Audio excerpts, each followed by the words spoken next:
RAM prices spiked 933% in 2026, driven by a memory cell that constantly forgets. It cannot hold a bit on its own. There's a reason for that forgetting. And that reason is the biggest twist saved for last. Here's who this hits. A memory upgrade that cost about $50 last year now runs several hundred. That's roughly 5 times as much. That's not just AI labs. That's anyone building a PC, buying a phone, or renting a server. Prices this steep don't come from greed. They come from physics. So how can something that forgets be the backbone of every computer you own? Start with the box we're opening. How does a chip remember a single bit?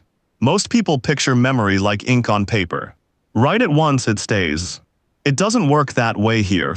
A DRAM cell is the tiny unit that stores 1 bit in your main memory. It's almost embarrassingly simple. It's 2 parts. One is a switch that opens and closes, a transistor. The other is a bucket that holds a little electricity, a capacitor. That's it. 1 switch, 1 bucket. To store a 1, the chip flips the switch open and pours a puddle of electrons into the bucket. Charged bucket means 1. Empty bucket means 0. To read the bit later, the chip opens the switch again and checks. Is there charge in there or not? So a single bit of everything you've ever saved, a photo, a password, this very sentence loading, isn't carved in stone. It's a puddle of electrons sitting in a microscopic cup. And here's the uncomfortable part. Buckets like this don't hold their water. Nobody designed permanence into it. They designed a cup and a cup drips. Now the failures. Watch the bucket after you fill it.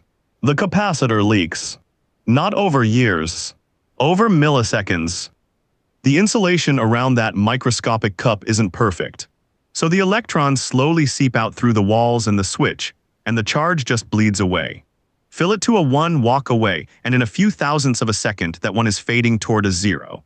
Left completely alone, every single stored 1 in the chip decays until it can't be told apart from an empty 0. The data is gone. Not corrupted by a virus, not lost in a crash. It's simply evaporated. This is the forgetting the whole story hangs on. And the key thing to understand is what it is not.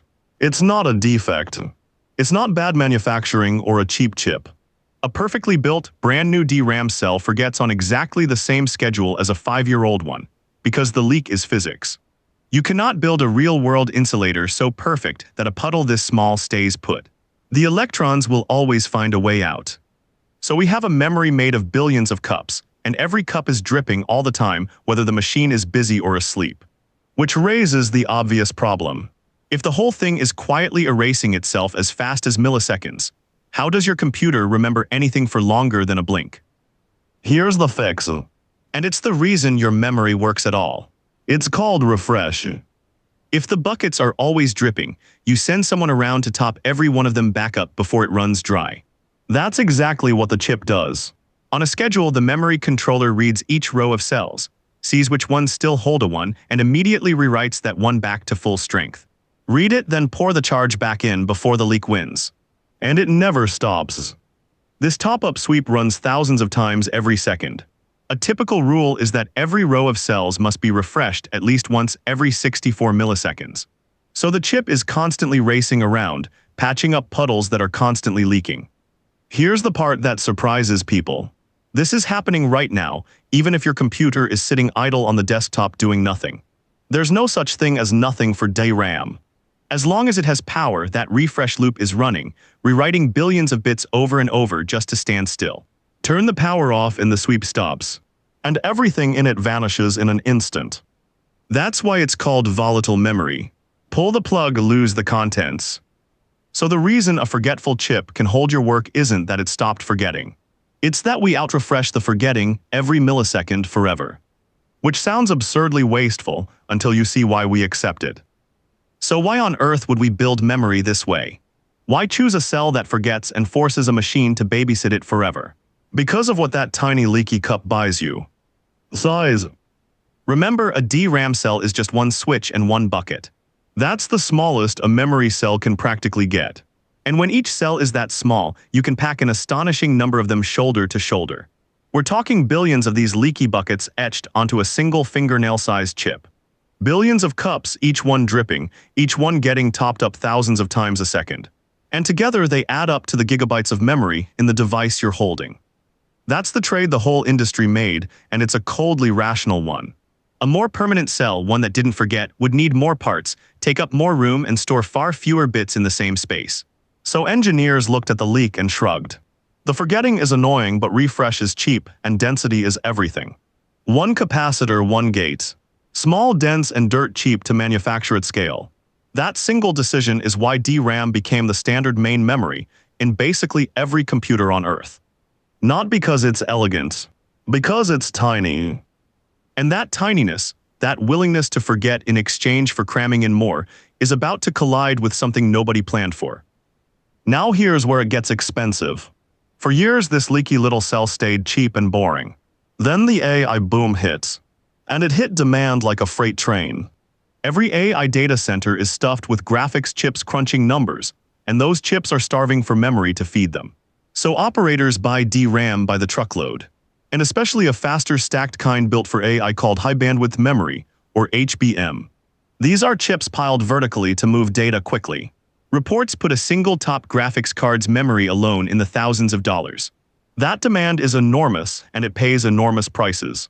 So the companies that make these chips did the rational thing.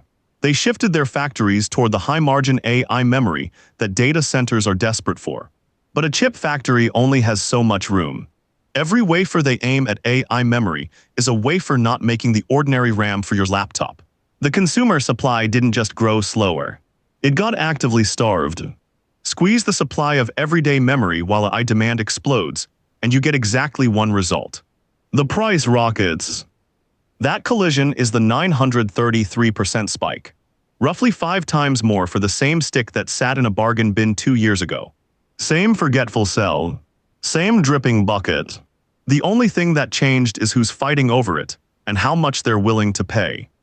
So a memory that can't remember on its own just became one of the most expensive things a data center buys. That's the trap. Here's the way out.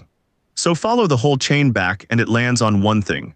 The 933% spike doesn't trace to greed, or a shortage of sand, or a single bad decision in a boardroom. It traces to one forgetful cell. That leaky simplicity, one switch, one dripping bucket, is the exact reason memory ever got cheap and dense enough to matter. If the cell had been built to remember permanently, it would have been bigger, pricier, and rarer. And we'd never have had gigabytes to spare in the first place. The very trait that forces the chip to refresh itself thousands of times a second, its forgetting, is what let the industry mass-produce memory by the billions of cells. And that ocean of cheap, dense memory is precisely what AI now needs by the truckload, and is bidding up 5 times over. See the twist? The forgetting was never the flaw. The forgetting is the reason this entire market exists. A cup that couldn't hold water built the whole reservoir everyone's now fighting to drink from. So that's the box opened. A cell that forgets, refreshed thousands of times a second, now caught in an AI price squeeze that pushed it up 933%. You've seen why memory leaks. Next, the other half of the machine. How a chip actually does the math AI runs on. That's the GPU, and it's a stranger story than this one.